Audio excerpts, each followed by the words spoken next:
अच्छा। अचानक अपनी आंखों के सामने से मीरा और अनुभव को ओझल होता हुआ देख वत्सल बाबा जोर से चिल्लाया। उसे अपनी आंखों पर यकीन नहीं हो रहा था। उसने जंगल में मीरा और अनुभव को ढूंढना शुरू कर दिया था। अंबा के जप की मदद से मीरा को वत्सल बाबा के जंगल से आजाद होने की ताकत तो मिल गई थी और वो जंगल से गायब होने में कामयाब भी हो गई थी, लेकिन उसके सामने अभी भी एक बड़ी चुनौती थी। राजा वीर सिंह की गिरफ्त से अंबा को आजाद कराना। जहां एक ओर वत्सल बाबा ने मीरा की खोज शुरू कर दी थी, वहीं दूसरी ओर मीरा और अनुभव को उसके मंत्र एक ऐसे स्थान पर ले आए थे जिनसे वो दोनों ही अनजान थे। यो कहां आ गए हम? मीरा ने अपने आसपास देखते हुए कहा। वो इधर उधर दौड़ने लगी, लेकिन ये जगह उसके लिए बिल्कुल अनजान थी। वो समझ नहीं पा रही थी आखिर राजा वीर सिंह का महल कहां था। उसने एक बार फिर आंखें बंद की और अपने मन में मंत्र बुदबुदाना शुरू किया, लेकिन इस बार उसके आसपास की हवा भी नहीं बदली। ये देखकर वो परेशान हो गई। यो मारे साथ क्या हो रहा है? मारे मंत्र काम क्यों ना कर रहे हैं? उसके चेहरे से उसकी घबराहट साफ साफ नजर आ रही थी। वो बेचैन हो रही थी। अब ना ही उसके शरीर में ताकत बची थी और ना सब्र। वो जल्द से जल्द राजा वीर सिंह के महल में पहुंचना चाहती थी। उसने एक बार फिर अपनी आंखें बंद की और मंत्र बुदबुदाना शुरू किया। ये शक्तियां, ये मंत्र मीरा के लिए बहुत नए थे, जिन्हें ना ही उसे सीखने का मौका मिला था और ना ही समय। इसलिए परेशानी में उससे अक्सर गलती हो जाती थी। इस बार भी वो परेशान थी, जिसके कारण उसके मंत्रों ने काम नहीं किया और वो थक कर जमीन पर गिर गई। मीरा को यूं विचलित देखकर अनुभव उसके पास गया और उसने मीरा का हाथ पकड़ते हुए कहा, मीरा, तू खुद को शांत कर। कैसे शांत करूं अनुभव? वह हमारी माँ राजा वीर सिंह की गिरफ्त में है और यहाँ यो शक्तियां हमारा साथ ना दे रही है। तू ही बता कैसे शांत हो जाऊं? मीरा दुख से करहाते हुए बोली। इतना कहते ही मीरा अनुभव से लिपट कर रोने लगी। मीरा को यूं परेशान देखकर अनुभव ने उसके सिर पर हाथ फेरा और कहा, मीरा, तुझे पता है ना तेरी माँ हमेशा कितनी शांत रहती है। शायद उसी के कारण वो खुद की शक्तियों को काबू कर पाती है। तू कोशिश कर और इस बार वत्सल बाबा, राजा वीर सिंह, इन सब के बारे में भूल जा और सिर्फ अपनी माँ को याद करके एक बार फिर कोशिश कर। शायद तेरे मंत्र काम कर जाएं। अनुभव की बात सुनकर मीरा को एक उम्मीद दिखी। उसने अपनी आंखें बंद की और अपने दिमाग में सिर्फ अंबा को याद करते हुए मंत्र बुदबुदाना शुरू किया। लेकिन जैसे ही उसने अपनी आंखें खोली, उसने खुद को उसी जगह पर पाया। इस बार मीरा पूरी तरह हार चुकी थी। यो काम मारे से ना होगा अनुभव। मारे मंत्र हमारा साथ ना दे रहे हैं। मीरा को हारता हुआ देख अनुभव उसके पास गया और घुटनों पर बैठकर कहने लगा, मीरा, ये मंत्र, ये शक्तियां सब तेरी है और अगर इन्हें कोई काबू कर सकता है तो वो सिर्फ तू कर सकती है। मैं तेरे साथ खड़ा हूं। तू जहां जहां जाएगी मैं तेरे साथ रहूंगा, लेकिन इसके अलावा मैं कुछ भी नहीं कर सकता। मेरे पास तेरे जैसी शक्तियां नहीं है। अगर राजा की गिरफ्त से तेरी माँ को कोई आजाद कर सकता है तो वो सिर्फ तू कर सकती है, और अगर तू ही हार मान जाएगी तो कौन तेरी मदद करेगा? कोशिश कर मीरा, कोशिश। अनुभव की बात सुनकर मीरा उठी और उसने अपनी आंखें बंद कर ली। अचानक अनुभव की बातों ने मीरा के माथे से परेशानी की लकीरें मिटा दी थी। उसने धीरे धीरे मंत्र बोलना शुरू किया। उसके मंत्रों से अचानक चारों तरफ हवाएं चलने लगी। वातावरण शांत हो गया और अब तक बेजान पड़े फूलों में जान आ गई। आसमान के चारों ओर घने बादलों ने जगह ले ली थी, मानो इस बारिश का इंतजार वो कब से कर रहे थे। अपने मंत्रों में मग्न मीरा ने धीरे से अपना हाथ अनुभव की ओर बढ़ाया। अनुभव ने उसके हाथों को जैसे ही छुआ, अचानक उनके आसपास विचित्र फूलों की बेलों ने एक गठबंधन बनाना शुरू कर दिया। मीरा की शक्तियां अनुभव ने पहले भी देखी थी, लेकिन वो पहली बार इन जादुई शक्तियों को महसूस कर पा रहा था। धीरे धीरे उसके आसपास एक खुशबू आने लगी और हवाओं की सरसराहट से सरोवर ये खुशबू चारों ओर फैलने लगी। अचानक उनके चारों तरफ पंछियों का झुंड मंडराने लगा। इससे पहले वो कुछ और समझ पाता, उसकी नजर अचानक मीरा के चेहरे पर पड़ी। उसके चेहरे से एक अलग सा दिव्य प्रकाश गिर रहा था। ये देखकर अनुभव एक पल के लिए अब तक की सारी परेशानी भूल गया था। उसके शरीर का तनाव मीरा के मंत्रों से धीरे धीरे कम हो रहा था। तभी हवा के एक झोंके ने उन दोनों को उस स्थान से गायब कर दिया। मीरा ने जैसे ही अपनी आंखें खोली, उसकी आंखों में चमक आ गई थी। वो अनुभव के साथ राजा वीर सिंह के महल पहुंचने में कामयाब हो गई थी। अब उसे अपना लक्ष्य साफ दिखाई दे रहा था, अंबा को राजा वीर सिंह की गिरफ्त से छुड़ाने का, जिसके लिए वो कुछ भी करने के लिए तैयार थी। राजा वीर सिंह अभी अपनी राजगद्दी पे बैठा हुआ अपने श्राप के बारे में सोच ही रहा था कि तभी उसके सामने उसका सिपाही दौड़ते हुए आया। महाराज, महाराज, हमने उस लड़की को पकड़ लिया है, उसके साथ वो लड़का भी मौजूद है।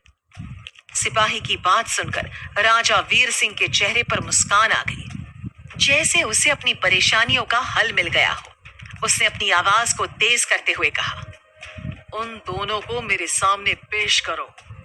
राजा वीर सिंह का आदेश पाते ही सिपाही मीरा और अनुभव को उसके सामने ले आए। तुझे लगा था तू इतनी आसानी से मुझसे बच जाएगी। मुझे भरी सभा में खुद का पति बोलकर तू इस लड़के के पीछे चली गई। राजा ने मीरा से कहा। मीरा ये बात अच्छी तरह से जानती थी कि राजा वीर सिंह की गिरफ्त से अगर उसे अपनी मां को छुड़ाना था तो उसे उसी की भाषा में जवाब देना होगा, राजा के डर के साथ खेलना होगा। तूने हमारे सामने और कोई उपाय छोड़ा था? उस वत्सल बाबा के साथ हाथ मिलाकर तू तो अपना श्राप भूल गया और दुनिया पर राज करने का जुनून तूने पाल लिया। मीरा के मुंह से श्राप सुनते ही राजा वीर सिंह के कान खड़े हो गए। एक ही पल में उसके चेहरे से उसकी हंसी गायब हो गई। अचानक उसके दिमाग में एक डर छा गया। अगर इसने अपना श्राप वापस ना लिया तो मैं 2 दिन में अपने बेटे को खो दूंगा। राजा वीर सिंह के चेहरे से उसका डर साफ साफ दिखाई दे रहा था। ये देखकर मीरा ने अपने कदम उसकी ओर बढ़ाए और बोली, क्या हुआ राजा? थारे चेहरे की हवाइयां क्यों उड़ गई? कुछ याद आ गया के? राजा वीर सिंह तुरंत उसके पैरों पर गिर गया और गिड़गिड़ाने लगा। अपना श्राप वापस ले ले लड़की। 2 दिन में मेरा बेटा 20 साल का हो जाएगा। अगर वो तेरे श्राप का शिकार हो गया तो मेरा वंश खत्म हो जाएगा। अपना श्राप वापस ले ले। तू जो बोलेगी मैं वो करूंगा। मीरा राजा वीर सिंह को यूं लाचार अपने सामने गिड़गिड़ाता हुआ देखकर बोली, अरे अरे, राजा का यूं गिड़गिड़ाना सही बात ना है। अरे तब थारा यूं डर कहाँ गया था जब तूने उस बाबा के साथ मिलकर मारी माँ की बलि लेने का फैसला किया था? मेरा विश्वास कर, मुझे बिल्कुल नहीं पता था कि अंबा तेरी माँ है। अगर मुझे पता होता तो मैं ये गलती कभी नहीं करता। अपना श्राप वापस ले ले, मुझे माफी दे दे। राजा ने लाचार होते हुए कहा, तुझे इतनी जल्दी माफी कैसे दे दूं राजा? तूने ना सिर्फ मारी माँ को कैद किया बल्कि उस बाबा का भी साथ दिया जिसने ना जाने कितने मासूमों की बलि चढ़ाई है, और उसके साथ मिलकर तू मारी माँ की बलि चढ़ाना चाह रहा था। मीरा इससे पहले कुछ और बोलती, उसके दिमाग में अचानक वत्सल बाबा का विचार आया जो किसी भी वक्त महल पहुंच सकता था। मीरा का अंदेशा गलत नहीं था। वत्सल बाबा वाकई उन दोनों की तलाश करते हुए महल की ओर बढ़ रहा था, गुस्से में लाल और किसी खूंखार जानवर की तरह बौखलाया हुआ। वत्सल बाबा किसी भी रूप में मीरा को अपनी गिरफ्त में लेना चाहता था, लेकिन इससे पहले कि वो महल में कदम रखता, मीरा ने राजा वीर सिंह के साथ समझौता करने का फैसला किया। तू चाहता है मैं अपना श्राप वापस ले लूं? हाँ, तू जो बोलेगी मैं वो करूंगा। राजा ने लाचार होते हुए कहा। ठीक है, तो तो मारी एक शर्त है, मारी माँ को आजाद कर दे और मैं थारे को श्राप से आजाद कर दूंगी। मीरा की शर्त सुनते ही राजा वीर सिंह चौंक गया। लेकिन मैं ऐसा कैसे कर सकता हूँ? अगर वत्सल बाबा को पता चल गया तो वो मुझे नहीं छोड़ेगा। मीरा ने भी राजा को कहा, सोच ले, अब तुझे वत्सल बाबा से बचना है या हमारे श्राप से खुद का वंश खत्म होते हुए देखना है। वैसे भी मारे से शादी करके थारे को 100 साल तक जीने का वरदान तो मिल ही गया है। यो 100 साल अकेले बिताने थारे लिए कहीं मुश्किल तो ना पड़ जाएंगे ना। मीरा की बात सुनकर राजा वीर सिंह को एहसास हुआ कि वत्सल बाबा चाहे कुछ भी कर ले, लेकिन उसको श्राप से मुक्ति नहीं दे सकता। इससे पहले वो कुछ और सोचता, मीरा ने आवाज तेज करते हुए कहा, सोचने का वक्त ना है। अगर वत्सल बाबा यहाँ पहले पहुंच गया तो मारी यो शर्त भूल जाना। मीरा की बात सुनकर राजा वीर सिंह ने उसके साथ समझौता करने का फैसला ले लिया और अंबा को कारागार से उसके सामने ले आया। इतने समय बाद अपनी माँ को खुद के सामने देखकर मीरा ने उसे गले लगा लिया। अंबा का शरीर इतना कमजोर हो गया था कि वो खुद के पैरों पर खड़ी भी नहीं हो पा रही थी। अनुभव और मीरा ने उसे संभाला और समझौते के मुताबिक मीरा ने भी अपना श्राप वापस ले लिया और वो लोग महल से बाहर निकल चुके थे। हमारे पास वक्त बहुत कम है, हमें वत्सल बाबा के आने से पहले यहाँ से बहुत दूर जाना होगा, अनुभव ने चिंता जताते हुए कहा। लेकिन हम अब जाएंगे कहाँ? वत्सल बाबा ने हमारा घर देख लिया है, हम उस घर में वापस ना जा सकते हैं। मीरा का सवाल सुनते ही अंबा बोली, हम तंत्रा के पास जाएंगे। ये पहली बार था जब मीरा ने अपनी माँ के मुंह से तंत्रा का नाम सुना था। यो तंत्रा कौन है माँ? थारी मौसी, हमें इस मुसीबत से अब वो ही निकाल सकती है। अंबा बोल पड़ी, आखिर कौन थी ये तंत्रा? तंत्रा अंबा की बहन थी जो घाटीपुर से दूर एक ऐसे जगह पे रह रही थी जहां किसी को उसकी कानो कान खबर नहीं थी। अपनी मर्जी की मालकिन तंत्रा लोगों के बीच अपने गहनों की दुकान को लेकर खास मशहूर थी। दुनिया का कोई भी गहना ऐसा नहीं था जिसके वो आभूषण ना बना सके और कोई ऐसी चीज नहीं थी जिसे वो ना जोड़ सके। दूर दूर से सब तंत्रा के पास कभी अपनी टूटी हुई चीजें जुड़ाने आते तो कभी अपने बेशकीमती गहने बनवाने, लेकिन तंत्रा का राज इतने सालों में कोई भी नहीं जान पाया था। अपनी बातों से वो अक्सर लोगों के राज उगलवा लेती थी और उसकी हंसी सुनते ही लोग अपनी बातें भी भूल जाते थे। जहां एक ओर मीरा और अनुभव वत्सल बाबा से खुद को बचाते हुए जंगल के बीचों बीच से तंत्रा के पास जाने के लिए निकल गए थे, वहीं दूसरी ओर वत्सल बाबा अब राजा वीर सिंह के महल में पहुंच चुका था। उसके कदम जैसे ही महल में पड़े, हर तरफ एक घुटन का माहौल बन गया था। उसका गुस्सा देखकर खुद राजा वीर सिंह भी अपनी गद्दी से उठ गया। कहाँ है वो लड़की? वत्सल बाबा के गुस्से को देखकर राजा वीर सिंह घबरा गया और खुद को बचाने के लिए उसने झूठ का सहारा लिया। कौन? मीरा? मुझे नहीं पता बाबा, उसे तो आपके सामने होना चाहिए था।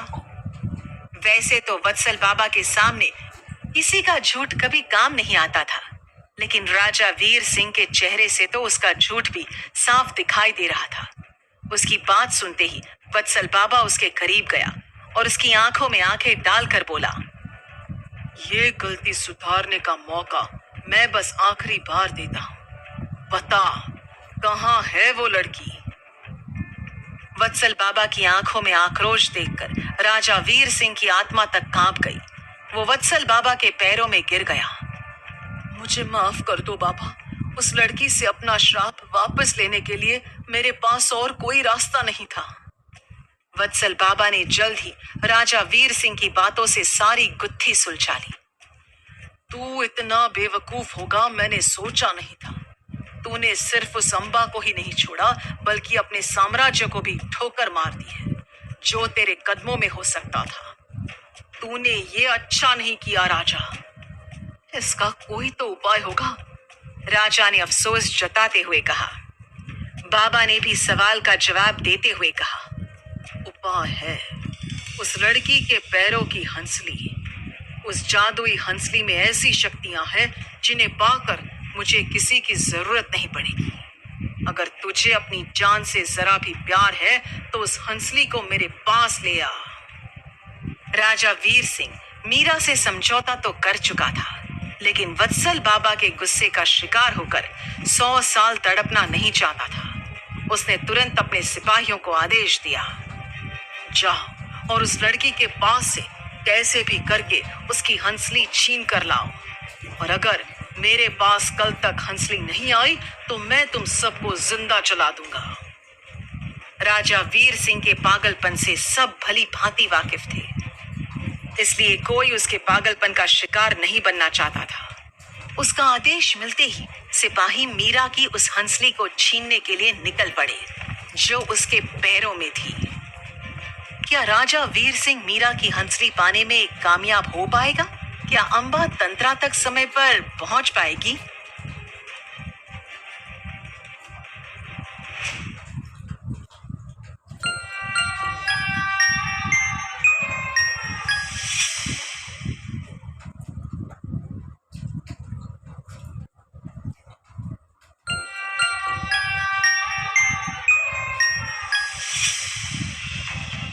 अगर अपनी जान प्यारी है तो जल्द से जल्द हमें उसे ढूंढना ही होगा।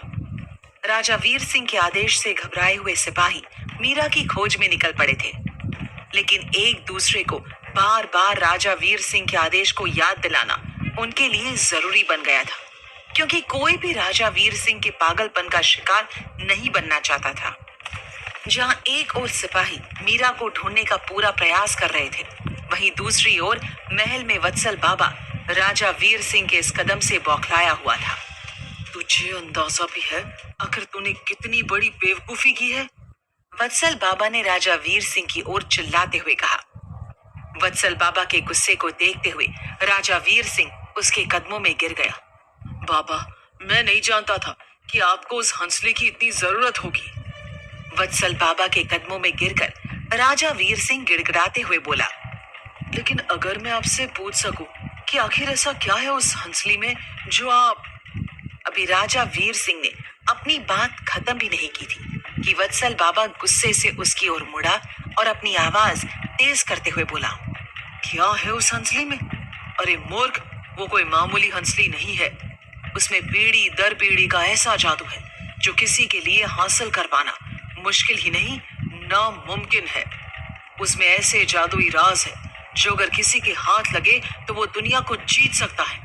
वो सिर्फ एक हंसली नहीं है, इस संसार को अपनी मुट्ठी में करने की चाबी है। मैं क्या करता बाबा? मेरे सामने मेरा श्राप था। अगर मैं उसे नहीं जाने देता तो वो लड़की अपना श्राप कभी भी वापस ना लेती। राजा वीर सिंह किसी भीगी बिल्ली की तरह वत्सल बाबा को अपनी मजबूरी बता ही रहा था कि वत्सल बाबा चिल्लाते हुए बोला, श्राप था? अरे ऐसा कौन सा श्राप दे दिया था उसने? कौन सा उसके श्राप से तेरे प्राण जाने वाले थे? तुझे तो 100 साल तक जीने का आशीर्वाद मिल चुका था, लेकिन अगर तू उस लड़की को ढूंढने में कामयाब नहीं हुआ तो याद रखना राजा, तेरा कोई भी आशीर्वाद तेरे काम नहीं आएगा। वत्सल बाबा की धमकी से राजा वीर सिंह इतना घबरा गया था कि वो उस दिन को कोसने लगा जिस दिन उसके सिपाही मीरा को कैद करके उसे इस महल में लाए थे। ना ही मेरी शादी उस लड़की से होती, ना ही उसके अशुभ पैर मेरे महल में पड़ते, और ना ही मैं इस मुसीबत में पड़ता। राजा वीर सिंह अभी अपनी किस्मत को कोस ही रहा था कि वत्सल बाबा उसकी ओर देखते हुए बोला, ये तो तूने सही कहा। उस लड़की के पैर तेरे महल के लिए वाकई अशुभ थे, लेकिन एक जगह तू गलत हो गया। अभी तो मुसीबत तेरे दरवाजे से बहुत दूर है, लेकिन अगर वो हंसली मेरे पास समय से ना पहुंची तो मुसीबत का तांडव अपने महल में होते हुए जरूर देखेगा तू। इतना कहते ही वत्सल बाबा वहां से चला गया। जहां एक और वत्सल बाबा की धमकी ने राजा वीर सिंह को पूरी तरह भयभीत कर दिया था, वहीं दूसरी ओर उसके सिपाही मीरा को ढूंढते हुए अब जंगल की ओर पहुंच चुके थे। एक मुसीबत से निकलकर हम दूसरी मुसीबत की ओर जा रहे हैं। उस लड़की के साथ वो अंबा भी है। अगर उसने हमारी ओर देख भी लिया ना तो हम वहीं भस्म हो जाएंगे। घबराए हुए सिपाही मीरा को ढूंढते हुए आपस में बात कर ही रहे थे। तभी दूसरे सिपाही ने बोला, सुना है वो हंसली जिसके भी हाथ लग जाएगी वो इंसान माला माल हो जाएगा। हमें उस हंसली को जल्द से जल्द ढूंढना होगा। अभी वो आपस में बात ही कर रहे थे कि एक सिपाही की नजर जमीन में छपे पैरों के निशान पर पड़ी। उन्होंने धीरे धीरे अपने कदम आगे की ओर बढ़ाए और उन निशानों का पीछा करना शुरू किया। लेकिन इससे पहले वो मीरा तक पहुंच पाते, अंबा को अचानक उनके आने का अंदेशा लग चुका था। वो मीरा और अनुभव के साथ अभी भी जंगल से निकलने में जूझ रही थी। वो हमें ढूंढते ढूंढते यहाँ तक पहुंच चुके हैं, अंबा ने मीरा का हाथ कसकर पकड़ते हुए कहा। अंबा की बात सुनकर मीरा और अनुभव को कुछ समझ नहीं आया। क्या बोल रही है तुम? मीरा ने अंबा की ओर देखते हुए पूछा। राजा वीर सिंह के सिपाही, उन्हें हंसली का पता चल चुका है। हमें जल्द से जल्द यहाँ से निकलना होगा, अंबा ने मीरा की ओर देखते हुए कहा। उसके चेहरे से उसका डर साफ झलक रहा था। मीरा ये बात अच्छी तरह जानती थी कि अगर इस बार वो वत्सल बाबा के हाथ लग गई तो इसका अंजाम उनके लिए विनाश का कारण बन सकता था। इसलिए अब वो जल्द से जल्द इस जंगल के चक्रव्यूह से निकलना चाहती थी। लेकिन अंबा के कदमों में इतनी ताकत नहीं थी कि वो वहां से इतनी जल्दी निकल पाते। उसके कदम चलते चलते लड़खड़ा रहे थे। उसके शरीर की कमजोरी उनके रास्ते में एक बाधा का काम कर रही थी। ये देखकर मीरा का डर बढ़ता जा रहा था। मीरा को देखते हुए अनुभव बोला, तू चिंता ना कर मीरा, हम यहाँ से निकल जाएंगे। अभी अनुभव ने मीरा को आश्वासन दिया ही था कि सिपाहियों के कदमों की आवाज उसके कानों में पड़ी। वो तुरंत एक चट्टान के पीछे जाकर छिप गए, जहां से वो सिपाहियों की बिखरी हुई टोली को देख पा रहे थे। मीरा ने तुरंत अपनी आंखें बंद कर अभी मंत्र बुदबुदाना शुरू किया ही था कि अंबा ने उसके हाथों को पकड़ते हुए उसे ऐसा करने से रोक दिया। नहीं मीरा, यो समय सही ना है। अगर इन शक्तियों की भनक वत्सल बाबा को लग गई तो हमें ढूंढना उनके लिए बहुत आसान हो जाएगा। अंबा की बात सुनकर मीरा ने खुद को रोक लिया। अब वो सिपाहियों के जाने का इंतजार करने लगे। कुछ समय बाद सिपाही उस जगह से आगे की ओर बढ़ गए। उनके आगे जाते ही मीरा और अनुभव अंबा को सहारा देते हुए धीरे धीरे आगे बढ़े। जंगल में खुद को राजा वीर सिंह के सिपाहियों से बचाते हुए मीरा और अनुभव अंबा के साथ अब घाटीपुर से बहुत दूर पहुंच चुके थे। आखिर कितनी दूर और चलना होगा हमें? कहाँ रहती है थारी बहन तंत्रा, जिसका मैंने आज तक नाम भी ना सुना था? अंबा के कदमों की कमजोरी देखते हुए मीरा ने हांफते हुए सवाल किया। तुझे खुद पता चल जाएगा मीरा, घाटीपुर तो हमने पार कर ही लिया है, लेकिन तंत्रा के पास पहुंचना इतना आसान ना है। अभी अंबा ने मीरा के सवाल का जवाब दिया ही था कि अचानक उनके कदमों को इस नए गांव की हवा रोकने लगी, जिसका नाम था तंत्र नगर। वो अपना एक कदम आगे बढ़ाते तो यहाँ की हवा उनके कदमों को 4 कदम पीछे की ओर धकेल देती। ये क्या हो रहा है माँ? हम इस गांव के अंदर क्यों नहीं जा पा रहे हैं? अनुभव ने अंबा की ओर देखते हुए सवाल किया। यो तंत्रा है, जिसकी शक्तियां इस गांव को अजनबियों से बचा रही है।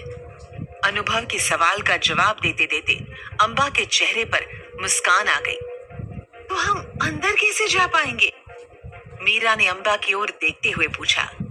घाटीपुर को पार करते हुए वो पूरी तरह थक चुकी थी और अब उसमें किसी और शक्ति से लड़ पाने की ताकत नहीं बची थी। उसके चेहरे की थकान देखते हुए अंबा ने उसका हाथ पकड़ा और बोली, बस मन में संतोष रख, तंत्रा की शक्ति खुद शांत हो जाएगी। धीरे धीरे अपने कदम आगे बढ़ाओ। अंबा की बातों से जहां एक ओर मीरा खुद को शांत करने की कोशिश कर रही थी, वहीं दूसरी ओर अनुभव को गांव में जाने की बहुत जल्दी थी।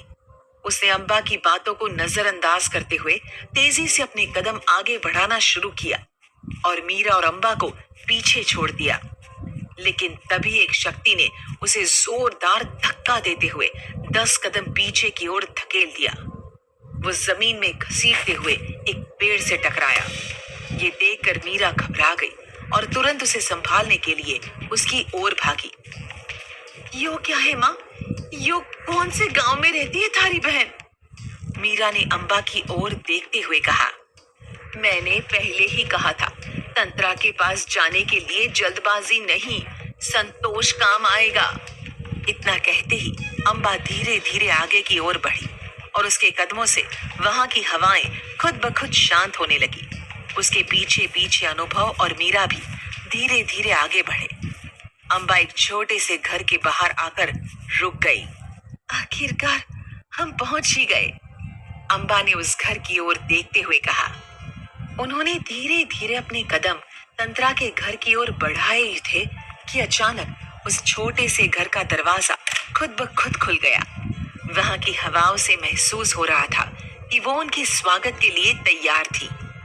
अम्बा ने अपने कदम धीरे धीरे तंत्रा के घर में रखे और उसके पीछे मीरा और अनुभव भी आगे की ओर बढ़े। जैसे ही उन्होंने इस घर के भीतर कदम रखा, उनकी आंखें फटी की फटी रह गई। बाहर से छोटा सा दिखने वाला ये घर अंदर से किसी आलीशान महल जैसा था।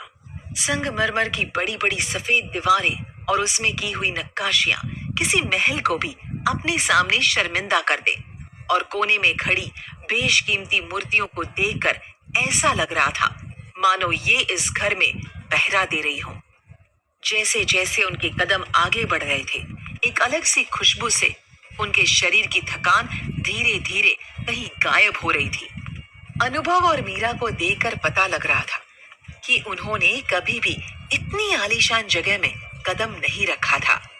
अनुभव खुद को इस घर के दीवारों में बनी नक्काशियों में हाथ रखने से नहीं रोक पाया। उसे जैसे ही इन दीवारों को छुआ, अचानक वो दीवारें बोल पड़ी। तुम्हारी इतनी मजा। दीवारों को बोलता देख अनुभव चौंक गया और पीछे की ओर गिर पड़ा। उसके गिरते ही चारों तरफ से जोर जोर से हंसने की आवाजें आने लगी। ये जादुई दीवारें अनुभव को गिरता हुआ देखकर हंस रही थी और उनकी हंसी से अब तक शांत ये आलीशान घर गूंज उठा था। तभी छन छन करती पायलों की आवाज ने इन दीवारों को शांत कर दिया। पायलों की छन छनाहट के साथ साथ एक मीठी सी आवाज गुनगुनाते हुए धीरे धीरे आगे बढ़ रही थी और ये पायलों की गूंज अम्बा के सामने आकर रुक गई। उसके सामने खड़ी थी तंत्रा। बड़ी बड़ी आंखें, माथे में बड़ी सी बिंदी और शरीर में ढेर सारे आभूषणों के साथ तंत्रा के आते ही आसपास खड़ी मूर्तियां उसको सलाम देने के लिए अपनी जगह झुक गईं। ये देखकर अनुभव और मीरा चौंक गए। अम्बा, इतना कहते ही तंत्रा दौड़ कर आई और अम्बा को गले लगा लिया। अम्बा और तंत्रा 16 साल पहले अलग हो गए थे और इतने सालों बाद एक दूसरे को अपने सामने देख रहे थे। जहां एक और अम्बा की आंखों में अपनी बहन से मिलकर खुशी के आंसू छलक रहे थे, वहीं दूसरी ओर स्वभाव से बातूनी तंत्रा इतने सालों बाद अपनी बहन को अपने सामने देखकर खुशी के कारण शब्द भी नहीं जोड़ पा रही थी। तंत्रा ने अपने आंसू पोंछे और अम्बा की ओर देखते हुए बोली, बूढ़ी हो गई है तू अम्बा, मुझे देख। आज भी मुझे देखकर कोई मेरी उम्र का अंदाजा नहीं लगा सकता। उसकी बात सुनकर अम्बा हंस पड़ी और अम्बा के साथ साथ मीरा भी हंस पड़ी। कानों में अनजानी हंसी सुनकर तंत्रा उसकी ओर मुड़ी। यो है मीरा, अम्बा ने तंत्रा को बताया। तंत्रा ने मीरा को कसकर गले लगा लिया। जहां एक ओर मीरा को देखकर तंत्रा की खुशी का ठिकाना नहीं था, वहीं दूसरी ओर मीरा अभी भी इस नए रिश्ते को समझने की कोशिश कर रही थी। अब इसे कहते हैं ना बराबरी की टक्कर देना। तेरे बुढ़ापे के सामने कोई तो जवान चेहरा दिखा जो बिल्कुल मेरी तरह दिखता है। तंत्रा ने मीरा की ओर इशारा करते हुए अम्बा से कहा। तंत्रा की बातें सुनकर मीरा के चेहरे पर हंसी आ गई। उसने तंत्रा से सवाल किया, मैंने भी आपके बारे पहली बार ही सुना है, लेकिन यो घर देखकर अभी भी यकीन ना हो रहा है कि आप हमारी मौसी हो। ये घर, अरे ये तो यहाँ के लोगों का प्यार है। धीरे धीरे तुझे सब पता चल जाएगा। तंत्रा ने मीरा का हाथ पकड़ा और उन्हें अंदर ले गई। जहां एक ओर तंत्रा मीरा से बात कर रही थी, वहीं दूसरी ओर अनुभव वहां खड़ी मूर्तियों को ध्यान से देखने लगा। उन्हें कोई घूरे ये उन्हें पसंद ना है, तंत्रा ने अनुभव को चौकन्ना करते हुए कहा। लेकिन ये तो मूर्तियां ही है ना? अनुभव ने सवाल किया। सिर्फ मूर्तियां नहीं हैं, ये मेरी कैदी हैं। बहुत पहले मुझसे पंगा लेने की कोशिश की थी और अब मेरी गुलामी कर रही हैं। अनुभव की बातों का जवाब देकर तंत्रा मुस्कुराते हुए आगे बढ़ी। तो आखिर कौन सी मुसीबत आपको मेरे पास लाई है? तंत्रा ने अंबा से सवाल किया। वत्सल बाबा, हम खुद को वत्सल बाबा से बचाते हुए यहाँ आए हैं। अंबा के मुंह से जैसे ही तंत्रा ने वत्सल बाबा का नाम सुना, उसकी आंखें बड़ी हो गई। वत्सल बाबा, वो पापी अभी भी घाटीपुर में मौजूद हैं? तंत्रा ने गुस्से से अंबा से सवाल किया।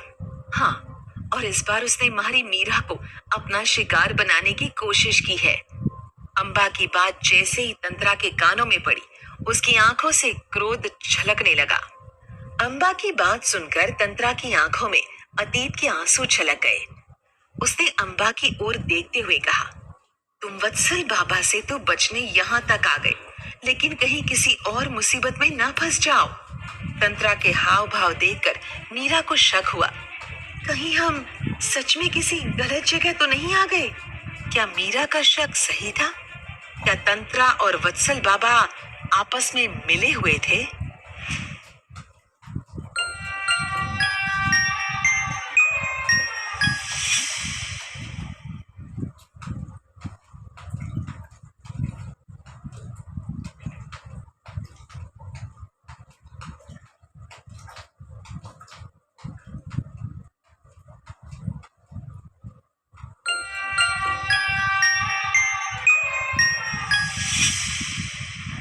अगर वो हंसली मेरे पास समय से ना पहुंची तो मुसीबत का तांडव होते हुए जरूर देखेगा तू। वत्सल बाबा के कहे हुए ये बोल अभी भी राजा वीर सिंह के कानों में गूंज रहे थे। समय बीतता जा रहा था, लेकिन ना ही उसे मीरा की कोई खबर मिली थी और ना ही उस हंसली की। वत्सल बाबा के खौफ से महल में एक अजीब सा माहौल बन गया था। हर तरफ हंसली की खोज ने राजा वीर सिंह की सनक इतनी बढ़ा दी थी कि उसके सिपाही उससे बचने लगे। कोई भी उसके गुस्से का शिकार नहीं बनना चाहता था, लेकिन राजा वीर सिंह के दिमाग में कोई और ही षड्यंत्र चल रहा था। अगर वो हंसली बाबा से पहले मेरे हाथों लग गई तो मुझ में वो सारी शक्तियां आ जाएगी जिनके लिए ये बाबा तड़प रहा है। अभी उसके दिमाग में ये ख्याल आया ही था कि उसके सामने वत्सल बाबा आ गया। वो जोर से चिल्लाते हुए बोला, राजा, कुछ ही पहर और बचे हैं।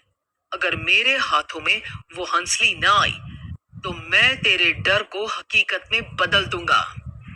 वत्सल बाबा की आंखों में क्रोध देखकर राजा वीर सिंह घबरा गया। वो सोचने लगा, अगर इससे मेरे मंसूबों का पता चल गया तो ये कहीं मेरी उम्र भी मुझसे ना छीन ले। उसने अपने सिपाहियों को बुलाया और आदेश दिया, जाओ और उन सिपाहियों को मेरे सामने हाजिर करो जो अभी तक इतना छोटा काम नहीं कर पाए और हंसली नहीं ढूंढ पाए। सब राजा वीर सिंह के इस आदेश का अंजाम अच्छी तरह जानते थे। उन्होंने आदेश पाते ही तुरंत उन सिपाहियों की खोज शुरू कर दी, लेकिन जो तलवार उनके साथियों पर लटक रही थी वो जल्द ही उन पर भी लटकने वाली थी। हंसली का मिलना एक ऐसा राजसी कार्य बन गया था कि कोई भी इस कार्य से खुद को नहीं बचा सकता था। जहां एक ओर हंसली के ना मिलने से महल में सिपाहियों को अपनी जान गंवानी पड़ रही थी, वहीं दूसरी ओर मीरा इस बात से अनजान थी कि उसकी हंसली के लिए महल में सिपाही राजा के गुस्से का शिकार हो रहे थे। यो कैसा घर है, यहाँ दीवारें बात कर सकती है, मूर्तियां गुलाम है। मारे को तो लगता है यहाँ जरूर कुछ गड़बड़ है। यो मारी मौसी जरूर कुछ तो छिपा रही है। दीवारों में बनी नक्काशियों को देखकर मीरा के मन में अभी सवाल आया ही था कि उसे अपने आसपास किसी की मौजूदगी का एहसास हुआ। उसने अपनी निगाहें जब कमरे के चारों ओर दौड़ाई तो वहां कोई नहीं था। उसने एक बार फिर दीवारों को देखना शुरू किया। उनमें बनी आकृतियों को एक दूसरे से बात करता देख मीरा को एक बार फिर किसी के अपने आसपास होने का एहसास हुआ। कौन है? उसने अपने आसपास देखते हुए कहा। अचानक उसके कंधे पर किसी ने हाथ रखा, लेकिन जैसे ही वो पीछे की ओर मुड़ी वहां कोई नहीं था। ये देखकर मीरा अभी खुद को संभाल ही रही थी कि किसी अनजानी शक्ति ने उसे आगे की ओर धक्का दे दिया और मीरा जमीन पर गिर गई। जमीन पर गिरते ही जोर से करहाने की आवाज आई। आवाज सुनते ही मीरा चौंक गई, क्योंकि उसके गिरने से जमीन करहाने लगी थी। यो के मजाक है? मीरा चिढ़कर चिल्लाई। उसकी आवाज सुनते ही अनुभव वहां आ गया। उसे जमीन पर गिरा देखकर अनुभव ने मजाकिया अंदाज में पूछा, मीरा तू जमीन पर क्या कर रही है? यो कैसा सवाल हुआ? खेल तो ना खेलूंगी, गिर गई हूं। तुम्हारी मदद करने की बजाय तुम्हारे से ठिठोली कर रहा है। मीरा ने अनुभव की ओर घूरते हुए कहा। अभी मीरा खुद को संभालते हुए उठी ही थी कि उसके कदमों को किसी रस्सी नुमा चीज ने उलझा दिया और उसके कदम डगमगाने लगे। लेकिन इस बार अनुभव ने उसे संभाल लिया। अरे अरे, संभाल खुद को मीरा, अपनी मौसी का जादू देखकर तो तू चलना ही भूल गई है। अनुभव ने मीरा को संभालते हुए कहा। अनुभव, कोई कुछ भी कहे, तुम्हारे को यो जगह सही ना लग रही है। मीरा ने अनुभव से अपनी चिंता जाहिर की। मीरा की चिंता देखते हुए अनुभव ने उसे समझाया। मीरा, अभी तुझे यहाँ आए समय भी कितना हुआ है। जितनी नई तेरे लिए तेरी मौसी है, तो भी उनके लिए उतनी ही नई सदस्य है। तेरे पास तो इतने सालों तक तेरी माँ थी। सोच, तेरी मौसी के पास तो कोई भी नहीं था। उन्होंने इतने साल अकेले गुजारे। तूने थोड़ा समय दे। अनुभव की बातें सुनकर मीरा को एहसास हुआ कि अनुभव के आसपास होने से उसकी चिंता परेशानियां कितनी आसानी से हल हो जाती थी। हालांकि अनुभव की बातों ने उसका शक दूर तो नहीं किया, लेकिन अनुभव के आसपास होना उसके लिए काफी था। मीरा ने अनुभव की ओर देखा और शिकायत भरे अंदाज में बोली, अनुभव, तू कभी हमारी तरफ भी ध्यान देगा या हमेशा बाकियों की वकालत करते रहेगा? मीरा की बात सुनकर अनुभव धीरे से उसके करीब गया और मुस्कुराते हुए बोला, वकालत किसी की भी करूं, तेरा साथ नहीं छोड़ूंगा। अनुभव की बात सुनकर मीरा शर्मा गई। उसने अनुभव को गले लगाया और उसका हाथ पकड़कर अपनी माँ के पास पहुंची। अंबा और तंत्रा सालों बाद एक दूसरे से बातें कर रहे थे। अतीत की बातों ने दोनों की आंखें नम कर दी थी। मीरा ने जब अपनी माँ को यूं रोते हुए देखा तो उसने अपने हाथों से अनुभव का हाथ झटक कर अलग कर दिया और दौड़कर अंबा के पास चली गई। क्या हुआ माँ? किसी ने थारे को कुछ कहा क्या? तू ठीक तो है ना? मीरा के ये सवाल सुनकर कोई भी उसकी परेशानी का पता लगा सकता था। उसके सवाल सुनकर तंत्रा ने उसकी ओर देखा और बोली, मेरे साथ अंबा हमेशा ठीक रहती है। तू चिंता ना कर मीरा, तू अपना ध्यान रख और हाँ, अनुभव की बातों पर ध्यान दे। समझदार लड़का है। इतना कहते ही तंत्रा मुस्कुराई। मीरा ने सवाल भरी निगाहों से जब उसकी ओर देखा, तब तंत्रा ने धीरे से जवाब दिया, मेरे इस घर में दीवारों के भी कान है और उन्हें चुगलियां करना बड़ा पसंद है। तंत्रा की बात सुनते ही मीरा को शर्मिंदगी महसूस हुई और उसने अपनी नजरें झुकाई ही थी कि अंबा बोली, उस महल में कुछ तो अजीब था। वो महल म्हारे को किसी की याद दिला रहा था। अंबा की बातों ने सबका ध्यान उसकी ओर केंद्रित कर लिया था। क्या मतलब?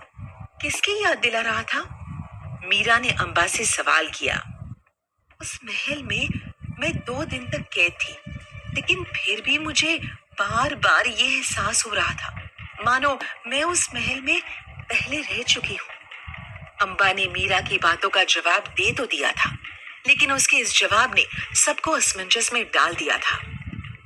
वो जेल, वो दीवारें मुझे बार बार कुछ पुराना याद कराने की कोशिश कर रही थी, लेकिन मैं कुछ समझ नहीं पा रही थी।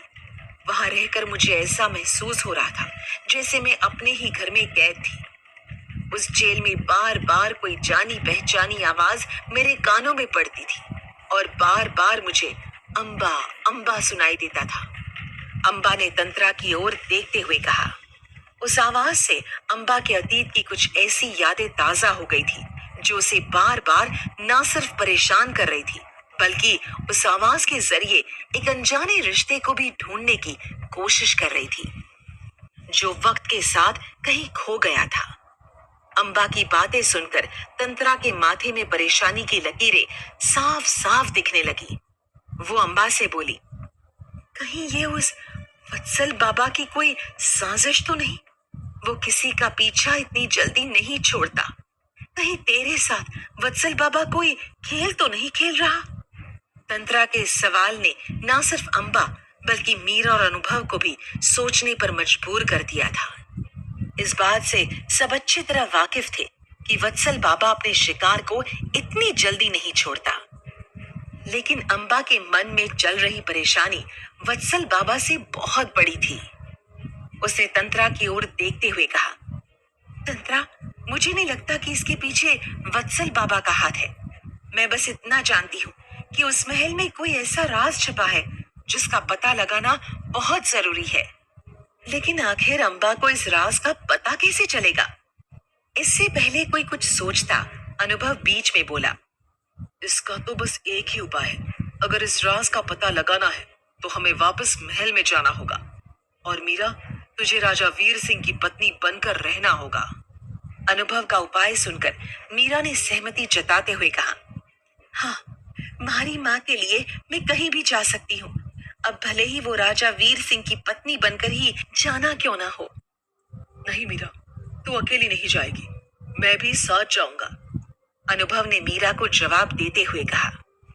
अनुभव की बातों से जहां एक ओर मीरा खुद के प्रति उसके लगाव को समझ पा रही थी, वहीं दूसरी ओर उसे अनुभव की चिंता भी हो रही थी।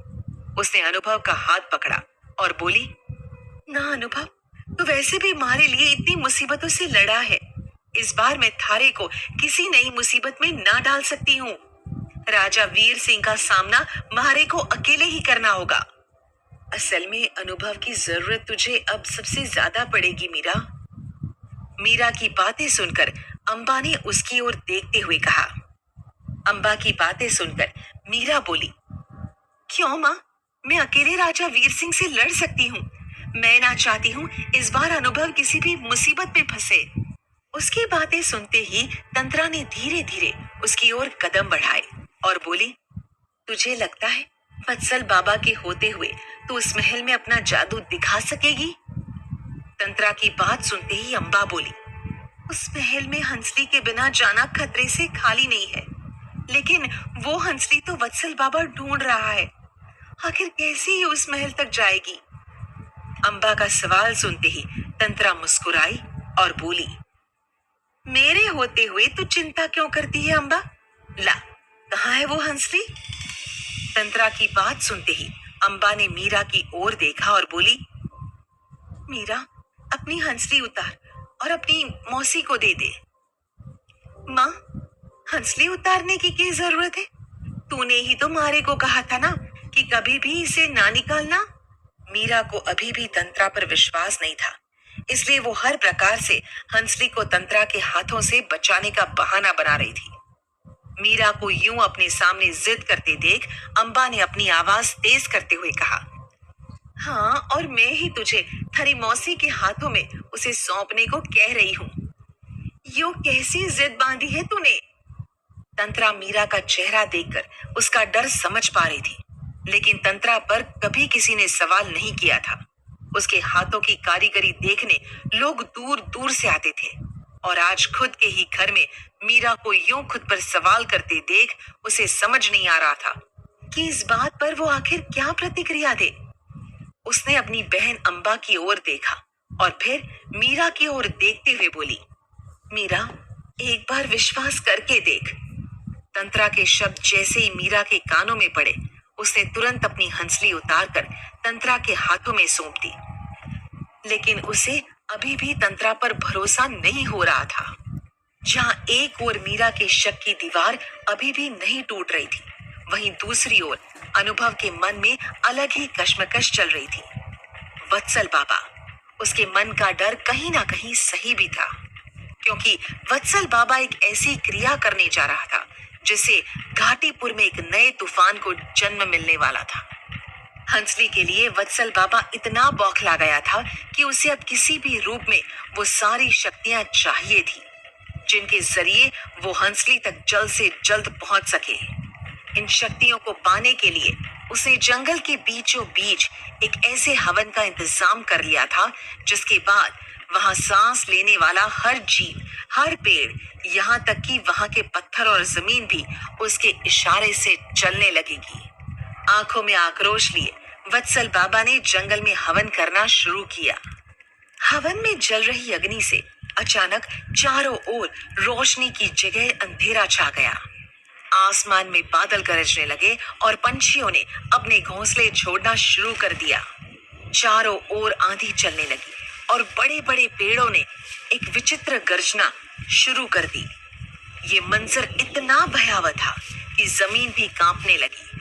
अपने मंत्रों से एक एक करके वत्सल बाबा ने वहां चल रही हवाओं को अपनी मुट्ठी में बांध लिया और अपनी एक एक आहुतियों से उसने जंगल की आबो हवा ही बदल डाली। अभी तक जिस वत्सल बाबा के आने से वहां के परिंदे भी कांप जाते थे, उसके मंत्रों से वो एक एक करके उसके गुलाम हो रहे थे और एक ऐसी शैतानी शक्ति के वश में होते जा रहे थे जहां से खुद को निकालना बहुत मुश्किल था। जंगल में भटक रही आत्माएं ये होते हुए देख रही थी, लेकिन उनके लिए कुछ नहीं कर पा रही थी। अचानक चारों ओर घुटन का माहौल बन गया और जंगल से चीखने की आवाजें दूर दूर तक पहुंच गई। लेकिन इन आवाजों को सुनने की क्षमता किसी में नहीं थी सिवाय मीरा के। घाटीपुर से दूर होने के बावजूद भी उसे उन बच्चियों की चीखें सुनाई पड़ गई जिनकी मदद से उसने वत्सल बाबा को चकमा दिया था। जैसे ही मीरा के कानों ने उनकी आवाजें सुनी, उसने अपने कानों को कसकर बंद किया और जमीन में सिमट कर बैठ गई। मीरा को इस रूप में जैसे ही अनुभव ने देखा, वो दौड़ते हुए उसके पास गया और बोला, मीरा, मीरा क्या हुआ? तू ठीक तो है? अनुभव, वो लड़कियां रो रही है। मारे को कुछ ना समझ आ रहा है। मीरा ने अनुभव का हाथ कसकर पकड़ते हुए कहा, कौन लड़कियां? क्या बोल रही है तू? अनुभव ने मीरा से सवाल किया। वो उसकी बात समझ नहीं पा रहा था। अनुभव का सवाल सुनते ही मीरा के कानों में एक बार फिर चीख की गूंज सुनाई दी। वो चिल्ला के बोली, उन लड़कियों की आत्माएं जंगल में रो रही है अनुभव। मीरा की चीख सुनते ही अंबा और तंत्रा वहां दौड़ी दौड़ी आई। मीरा की ऐसी हालत देखकर अंबा तुरंत उसके पास गई और उसे गले लगा लिया। वहीं दूसरी ओर तंत्रा ने अपनी आंखें बंद की और धीरे से कहा, क्या खबर लाए हो? तंत्र नगर में चलने वाली हवाएं तंत्रा की खबरी थी, इसलिए पल पल की खबर उसे मिलती रहती थी। सवाल सुनते ही हवाओं ने सरसराते हुए जवाब दिया, वत्सल बाबा एक हवन को अंजाम दे रहा है। जल्दी कुछ न किया गया तो घाटीपुर की मिट्टी भी उसकी गुलाम बन जाएगी। हवाओं का संदेश सुनते ही तंत्रा ने कहा, अब समय आ गया है, तुम्हें जल्द से जल्द वहां पहुंचना होगा। वत्सल बाबा एक ऐसे काम को अंजाम दे रहा है जिसके बाद घाटीपुर में हवाएं भी उसके कहने पर चलेंगी। तंत्रा की बातें सुनकर जहां एक ओर अंबा का दिल बैठ गया था, वहीं दूसरी ओर मीरा का शक एक बार फिर गहरा हो रहा था। क्या तंत्रा मीरा की मदद कर पाएगी? क्या मीरा वत्सल बाबा के हवन को रोक पाएगी?